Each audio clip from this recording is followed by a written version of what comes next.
Okay, it says that we are live now on Facebook for webyeshiva.org. Um, Hello, everyone. We are studying Moreh Nevukhim, the Maimonides Guide for the Perplexed, and we are in still the first section, but chapter 62 for today. This is Daniel Karapkin speaking with you. I'm the rabbi of the Bayit in Thornhill, Ontario, and it's my pleasure to be studying with you the Rambam's Guide for the Perplexed.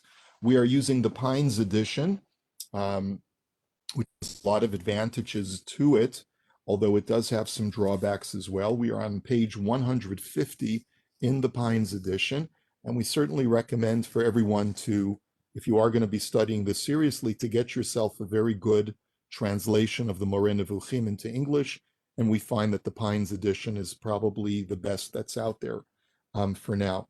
Now, what I want us to get our bearings, we are speaking about in these ensuing chapters, probably until we get to around chapter 69, we are still continuing at the Rambam's negative theology of God, which means that the Rambam's thesis is that does not exist within the human vocabulary proper verbiage that can accurately describe God as far as what he is. The human mind is incapable of comprehending. Excuse me. Excuse me. The human mind is incapable of comprehending that, and therefore the most appropriate way for us to describe God is with negative attributes.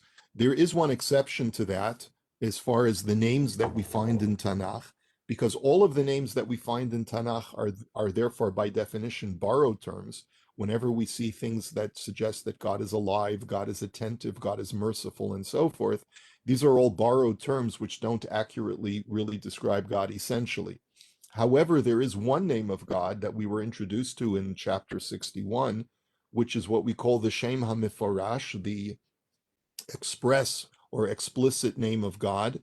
The letters are Yud plus Hey plus Vav plus Hey. We're not actually sure how to pronounce it, says the Rambam, but it is a name, he points out to us from the Talmud, that was reserved for very special, isolated occasions. It was used only by the Kohen Gadol, by the high priest on Yom Kippur when he was involved in the Yom Kippur service. And it was also utilized on a daily basis by the Kohanim, by the priests, when they would recite their priestly blessing, the tripartite priestly blessing of Yivarechecha and Ya'er and Yisa, etc. So they would use the ineffable name as well, the Shem HaMifarash in its proper pronunciation. But outside of those occasions in the temple, the Shulchan Aruch, as we saw, codified based on what the Talmud says, we are supposed to use the Shem Adnut, which means we are supposed to say Adonai instead of the Shem Havaya, the Shem HaMiforash. And the Rambam says that four-letter name of God is the most descriptive of that which the human mind is capable of understanding, which is that in the Rambam's thesis is that those four letters describe the truly existent being. We know that the combination of Haya, Hoveh, V'yeh, God was, is, and will be, is the way that we normally express that. Chazal do intimate that the four-letter name of God describes a God who is eternal, is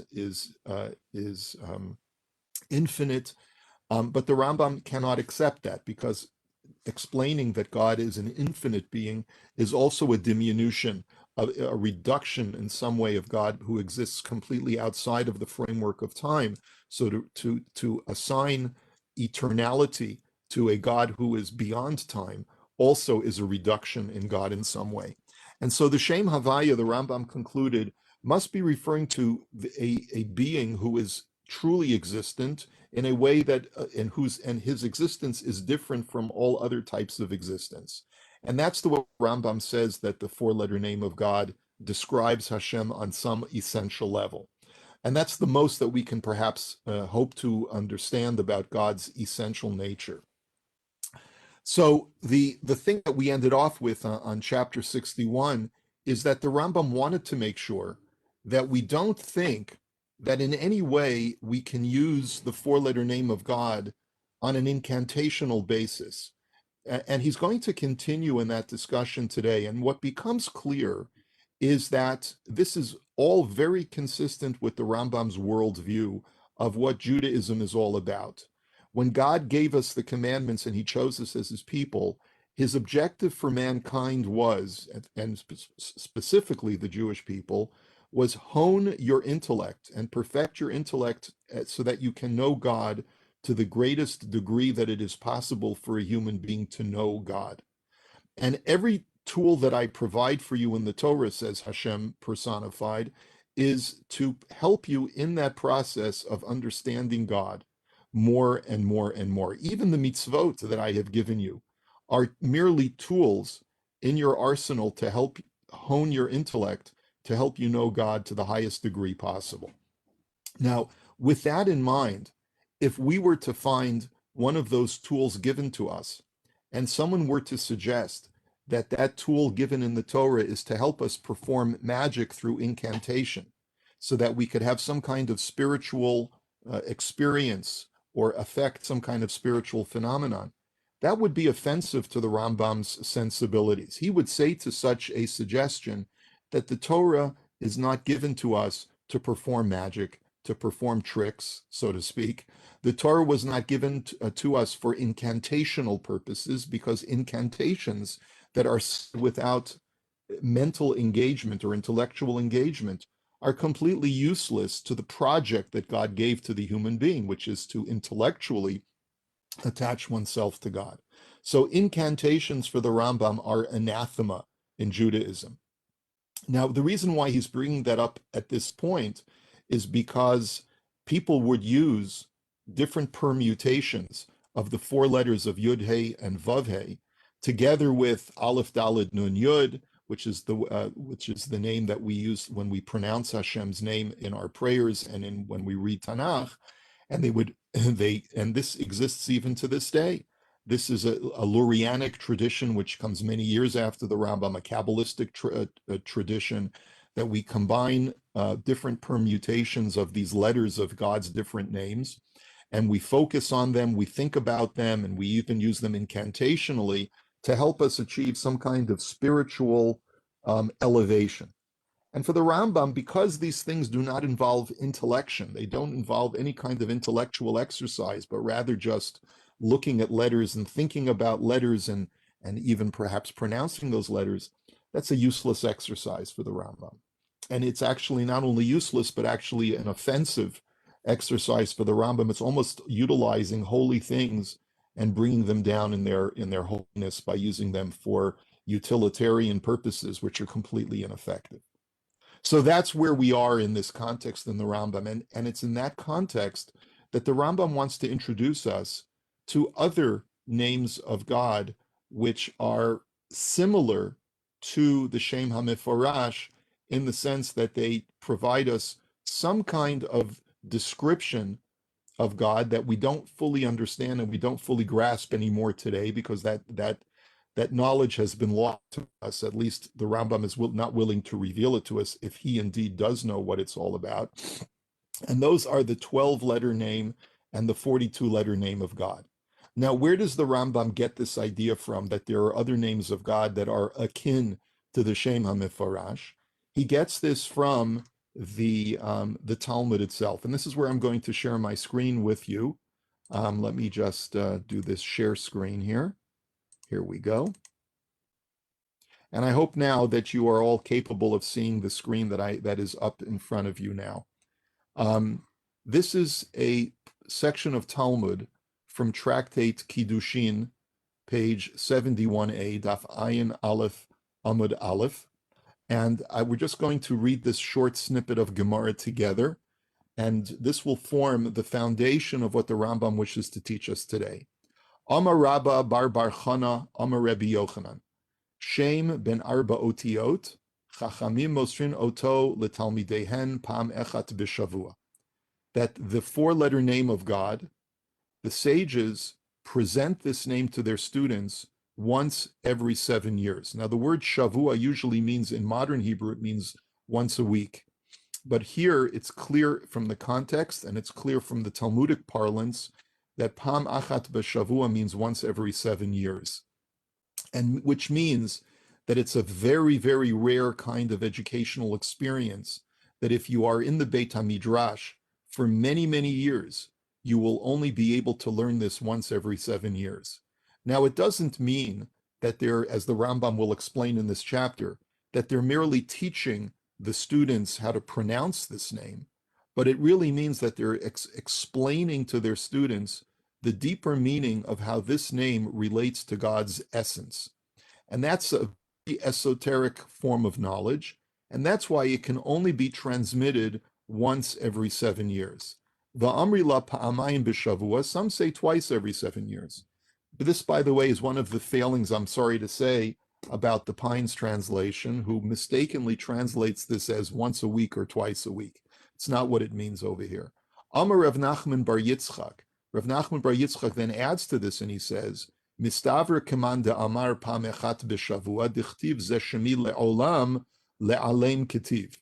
He says what's logical, he says, is that it is more correct to say, like the first opinion, that this idea of the Shem HaMeforash was only transmitted once every 7 years and not twice every 7 years. And the reason is because when the Torah describes the priestly blessings, when the Torah describes God explaining who he is to Moses in Parshat Shemot, he says, Zeh Shemi Le'olam, this is my name forever. But the word Le'olam is written without the letter Vav, which means La'alem, which means to conceal or to hide something. So that implies that there was a premium placed on concealing this information, so therefore it was taught only once every 7 years, not twice every 7 years. Now, then the Gemara tells us a story about Rava. Rava savar lemidrashe bepirka. So Rava wanted to transmit information about the Shem HaMeforash during his regular lesson. Amar le hahu saba, but then an elder interrupted him and said, le'alem ketiv. No, you should not be doing this because the word in the Torah implies that it should be concealed. Rebbe Avina Rame. So Rebbe Avina now raises a contradiction. Ketiv zeh shemi, uchetiv zeh zichri. It says, and we saw this actually last week, it says that this is my name, and it says this is my remembrance. This seems to be a redundancy in the verse, and so therefore, how do you reconcile, why did God have to say that it is both my name and my remembrance? What is the difference between the two? Amar HaKadosh Baruch Hu, lo keshani nichtav ani nikra, nichtav ani biyodhei, v'nikra ba'alef dalet. That my name is written in one way, and that's Zeh Shemi, and Zeh Zichri is the way that I am pronounced with the Aleph Dalet Nun Yud, with Adonai. Now, that's the frontal material. Now we go to the latter material in this passage of Talmud. And this is really now the more pertinent information for our lesson today. Tanu Rabbanan, our rabbis taught, Barishona Shem ben Shtem Esrei Otiot Hayu Mosrin Oto L'chol Adam. That originally the 12-letter name was a name that was given to every individual. Misharabu haparitzim hayu mosrim oto latzuniim sheba kuhuna. And once the paritzim became numerous, they only gave this name to the more modest people, the people who were more prudent in not sharing secrets. So the word paritzim means the brazen ones, people who did not take caution in sharing information with other people. And once they saw that this 12-letter name was getting out to inappropriate parties, they only gave over this name to very, very modest people who would not share information, who were very secretive people among the kahuna. Now, the way that the Rambam understands this entire passage is as follows. And this is really where we should start the text. Chapter 62 begins with as follows, and we'll get back to the Gemara, I promise you. We have received a commandment with regard to the benediction of priests in which the name of the Lord figures as it is written. So we've explained that already, that when the Kohanim did the priestly blessing, they would pronounce the Shem HaMeforash explicitly. this name is the Shem HaMeforash. Now, not everybody knew how this name was to be pronounced and how every one of its letters should be vocalized and which of the letters, if any, should be doubled, which means should have a dagesh, should be geminated, as we say in grammatical terminology. Which letters should be emphasized, which letters should not be emphasized, and so forth. So pronunciation was a big issue. Accordingly, the men of knowledge have transmitted this, I mean the mode of pronouncing it, but they did not teach it to anyone except once every 7 years, and that's the error in the translation, to a worthy scholar. I believe that the dictum, the sages transmit the name having 4 letters once every 7 years to their sons and their pupils, refers not only to their teaching the mode of pronouncing this name, but also to their making known the notion because of which the name has been originated without any derivation, which means the uniqueness of this name, as we've explained, that the name Yud Hey plus Vav Hey implies an existent being that is unique to God, that does not apply to any other kind of existent being. Accordingly, there would also be in this notion a divine secret. And it's important for the Rambam to point this out to us, because once again, the whole objective of God providing us with his 4-letter name is to enhance our intellect in some way. So this is not just about pronouncing, it's about understanding it on some intellectual level. And furthermore, though they used the name having 12 letters, that name was in sanctity inferior to the name having 4 letters. Now here the Rambam provides us with a historical progression, and I don't think we're going to be able to read the entire section, but we just won't have time for it. But I just want to break it down for you, essentially what the Rambam means over here. He basically says that there was a breakdown in the transmission of this 4-letter name over the course of history, and it's happening during essentially the Second Temple period. And what is going on during the Second Temple period is that this 4-letter name and its very esoteric meaning is being transmitted through the Kohanim, one generation to another. And then at some point, this transmission had to stop. And as the Rambam quotes a Gemara, it says that in the times of Shimon HaTzadik, in the times of Shimon the righteous, who lived in the generation before the Hasmonean dynasty, so it's in the first part of the Second Temple period, that 4-letter name stopped being transmitted, and the rabbis instead utilized the 12-letter name. Now, what does the 12-letter name of God mean? The Rambam does not tell us what those 12 letters are, and Rashi on the Gemara, which describes this 12-letter name, also explains that we don't know what this name is. Now, I'm going to show you in just a minute that there are mystical texts that do make reference to the 12-letter name. It's not really important, but for the Rambam. And the reason why it's not important is because for the Rambam, there is no such name that has 12 letters that can be pronounced coherently. He doesn't believe that it's actually one long name, but rather the Rambam's thesis is that this is a name really comprised, it's really 2 words or 3 words possibly, that is comprised of just a few letters. And these 3 words or 2 words are in some way descriptive of God's unique essential nature, but in a way that is less esoteric than the Shem HaMeforash, which means that on some intellectual level, because the spiritual leaders saw that this name was improperly being shared with people who were not capable of mastering that knowledge, they felt that they had to conceal this information about the Shem HaMeforash and substituted the Shem HaMeforash with the 12-letter name instead, which does not reveal as much. Now here, I want to refer you back to chapter 32, where the Rambam talked about this idea that there is an inherent danger, an occupational hazard of exposing a person who is not ready to very sublime esoteric knowledge about divine matters.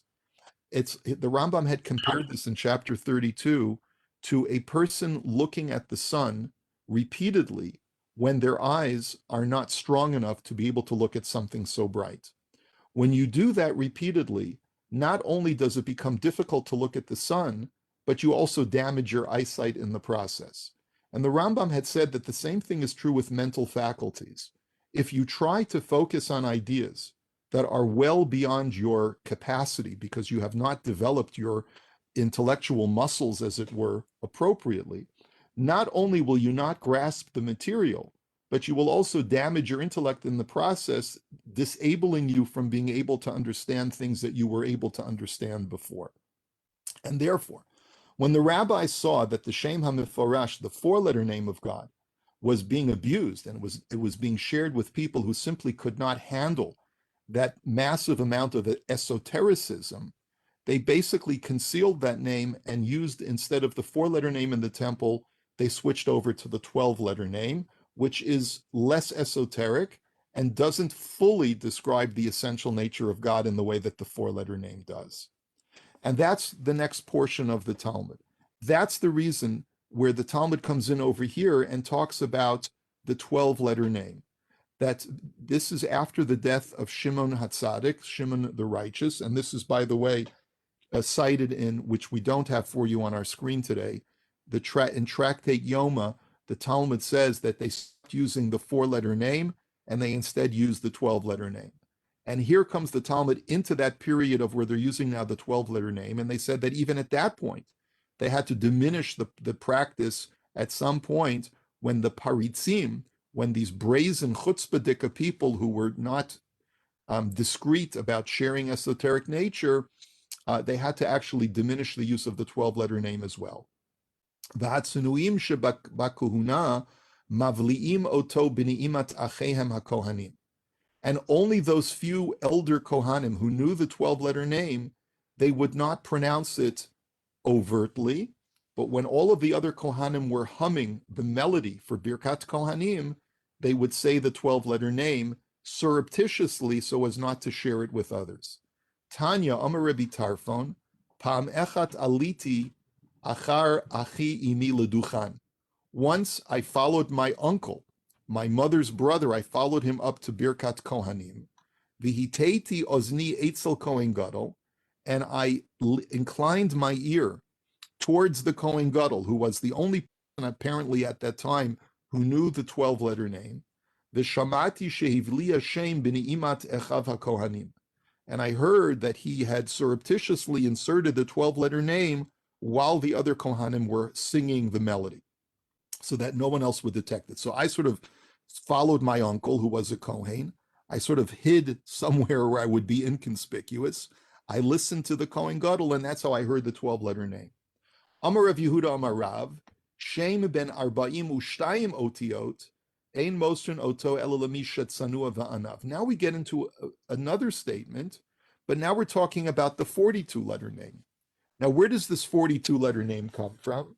So here the Rambam says that this is, again, a necessary adjustment that was made later in the Second Temple period, that instead of using the 12-letter name, which was still esoteric and related to the four-letter name, the rabbis saw that even the 12-letter name was being abused, and so they came up with a 42-letter name of God. Again, says the Rambam, this is not in any way, there's no way that you can pronounce a word that's 42 letters long. It's not like supercalifragilisticexpialidocious. It's not like one of those outlandish words. It doesn't have any incantational value, but rather it's a grouping of several words that add up to 42 letters. And when you contemplate these different words, they could be 3 letters each, they could be 4 letters each. It's irrelevant to the Rambam, but they are in some way descriptive of the fact that God is an essential being, and using negative theology, explaining what God is not, it gives a person who understands what the letters mean a better understanding of God's essential nature, using negative attributes and in some way, again, they're veiled so that other people should not know it, but it is the most descriptive that a person who is in the know can get. If you're not able to understand the Shem Havaya, and you're not able to understand the 12-letter name, at least you would be able to have the 42-letter name. So that the 42-letter name is a reduction of understanding from the 12-letter name. And Ein Mosrin Oto Elalamisha Tzanu Avanav, and even that 42-letter name, when the time came to eliminate the 12-letter name and give the 42-letter name, that could not be passed over to anyone unless the person was Tzanua Va'anav, they were private and very humble, Va'omeid B'chatzi Yamav, and that person would also be middle-aged so that they would have a certain maturity, Ve'eno Ko'es, the person would not be a someone given to anger, ve'eno mishtaker, or given to drunkenness, because we know that when a person is angry or intoxicated, they reveal secrets. Ve'eno ma'amid al midotav, and the person is not someone who would get offended easily, so that he would not be loose-lipped to reveal anything should he ever feel insulted. V'chol hayoda'o v'hazahir bo v'hamishamro b'tahara, and anyone who knows this name and is very careful with preserving it and understanding it properly, ahuv lamala v'nechmad lamata, that person is beloved to the above and is desirable to those here on this earth. Ve'emato mutelet al habriot, he will be properly awed and revered in this world by other people. V'nochel shnei olamim ha'olam hazeh ve'olam haba, and he will inherit both worlds, both this world and the next. There is a longer version of this idea that is contained in the Psikta, and the Psikta actually quotes the Gemara and also adds to the word Talmudo mitkayem biyado, that he will have a preservation of all of his knowledge by knowing this 42-letter name. And there is actually in the Psikta, which is a midrashic text, actually provides us with the first few letters, and I have that underlined. V'hu Hashem Aleph Bet Gimel Yud Taf Tzadi Kuf Reish Ayin Shin Tet Nun. Now, if you're looking to download this text, you can find it on the webyeshiva.org website for this course. You can also find it in the on Facebook in the Facebook group Shiur in Moreh Nevukhim. You can download a PDF of this text very easily. I have a commentary that is from the old edition of the Psikta, which provides us with more information, which unfortunately we don't have time to go into. But I would like to point out that the commentary points out that there is an additional name that the Rambam does not address, which is not 42 letters, but is 72 letters. And if you want more information about the 72-letter name of God, you can find that information in a Rashi in Tractate Sota, Daf Memhei Amud Aleph, where Rashi says that the 72-letter name is based on 3 psukim from Parshat Bishalach, which we don't have time to go into now, unfortunately. I would also like to point out that the 42-letter name of God has been preserved in a liturgical hymn called Ana B'Koach, which is attributed to the Tana Rabbi Nevukhim ben Hakana in its authorship, but has been challenged by historians and scholars as to whether Rabbi Nevukhim ben Hakana actually authored it. But it is a very esoteric form of liturgy, and if you look at the first letter of every single word, which I have in bold here in source number 4, you will be able to see that the first letter of every word of this prayer, Ana B'Koach, forms the 40-letter name of God. Aleph, Bet, Gimel, Yud, Taf, Tzadi, Kuf, Reish, Ayin. Again, these words are very difficult to decipher, but if you put them all together, if you understand them properly, you understand some kind of esoteric knowledge about God. That's at least the interpretation of the Rambam. Now, the Rambam, in the course of this chapter, rails against those who mistakenly believe, in his opinion, that you can use the 12-letter name of God or the 42-letter name of God for incantational purposes. He believes that it is completely useless to focus on these letters without understanding their deeper meaning. Now, this is completely contrary to a whole school of Jewish mysticism, as I had started with, which says that there's actual benefit in just meditating on these letters. The Rambam feels that this is actually a reduction of honor to Hashem and to this very, very important tool that was given to earlier generations to understand. We don't have any full grasp of this information, and therefore to try to start playing with the letters and focusing on them and incanting them is an exercise in futility. And And therefore, if we go to the end of the chapter on page 152, he says, how very remote is the way in which this saying is usually understood from the intention of its speaker. That so many people misinterpret the function of the 42-letter name of God.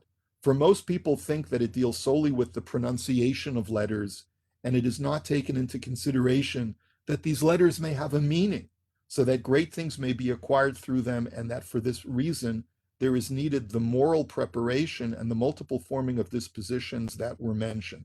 Now, what the Rambam is making mention of over here is what he made mention to in chapter 34, that the reason why there are so few people who engage in the esoteric knowledge of God is because it requires a tremendous amount of preparation. And part of that preparation is an eschewal of all of the pleasures of this world, and really properly preparing oneself with years and years of intellectual study of nature and the sciences of both physics and metaphysics, like we've talked about before. And the Rambam says that so many people who have not gone through that process of preparation, which is a years-long process, will mistakenly think that this reference to a 12-letter name and a 42-letter name is purely for incantational mystical purposes. And they are completely off the mark, he says, without appreciating at all that these names that are described in the Talmud are descriptive of some essential aspect of God, which can only be grasped by the higher echelons of scholars. It is clear then that all this is solely instruction in divine notions belonging to the totality of notions that, as we have elucidated, are what are called Sitrei Torah, the secrets of the Torah, the esoteric aspects of the metaphysical realm. It has been made clear in the books that have been composed concerning divine science that it is impossible to forget this science. I mean thereby the apprehension of the active intellect. This is the meaning of the dictum of the sages. His learning is preserved by him. Now, unfortunately, we're already over time, but what I want to point out is that the Rambam uses a term called Haseichel HaPoel, the active intellect. We're not going to have time to go into this very important topic today, but the Rambam is using a term that he is borrowing from Aristotelian philosophy. The idea of Seichel HaPoel is that when you reach a certain level of intellectual achievement, you achieve a permanent status of intellectual perfection that can never be taken away from you again. If a person is able to master some level of understanding of the 12-letter or even the 42-letter name of Hashem, which is lower in stature than the 12-letter name, he achieves a certain level of intellectual perfection such that there is permanently embedded with him a certain intellectual excellence that will never be removed from him. And that's what he means to say that he reaches a certain level of active intellect. So please just store that term Seichel HaPoel, or active intellect, into your data banks. We will have to get back to that at some later date. But when wicked and ignorant people found these texts, they had great scope for lying statements, and that they would put together any letters they liked and would say, this is a name that has efficacy and the power to operate if it is written down or uttered in a particular way. Thereupon, these lies invented by the first wicked and ignorant man were written down, and these writings transmitted to good, pious, and foolish men who lack the scales by means of which they could know the true from the false. And so there were lies that were passed down for generations about what these names were or weren't. These people accordingly made a secret of these writings, and the latter were found in the belongings left behind them, so that they were thought to be correct. To sum up, a fool believes everything based on a verse in Proverbs. And therefore, people think that they found ancient manuscripts which describe some incantational magical power to these names. The Rambam says they've got it all wrong. We have gone beyond our noble subject and our subtle speculation, turning to speculation designed to invalidate vain imaginings, the lack of validity of which is manifest to every beginner in speculation. However, the necessity that made us mention the names and their meaning and the opinion concerning them that is generally accepted by vulgar has led us to do so. I shall now return to my subject. And basically, the Rambam is saying this has all been a polemic. I've had to polemicize against those who are vulgar and use the 12-letter name of God, the 42-letter name of God, and even the Shem HaMeforesh, the 4-letter name of God, and you use it as an incantational tool, and that is completely inappropriate. I mentioned last week that I would mention to you something written by the Vilna Gaon. I'm going to have to defer that for next week as well because we're simply going too far over time.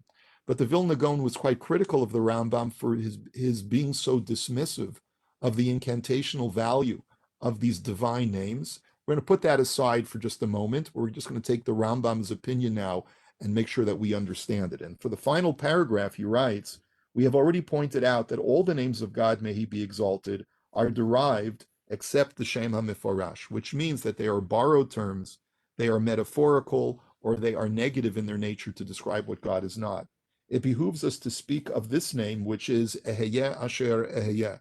We are now in the next chapter going to visit how God describes himself to Moses in Exodus chapter 4, where God first reveals to Moshe what it means to be God, the encounter that Moshe is actually having with the divine, and how God describes himself to Moshe for the first time as Eheyeh Asher Eheyeh, I will be that which I will be, in a separate chapter, as it includes the subtle notion with which we are dealing. I mean the negation of attributes, or my negative theology. So we will get to that. That is going to be the discussion for chapter 63. And I apologize once again for going over time. There's so much more that we could do with this chapter, but we're going to leave it for now. And again, the PDF contains a lot more information if you'd like to download it. So this is where we'll hold it for today. I'm going to stop sharing my screen, and I wish you all a very good day and a good week.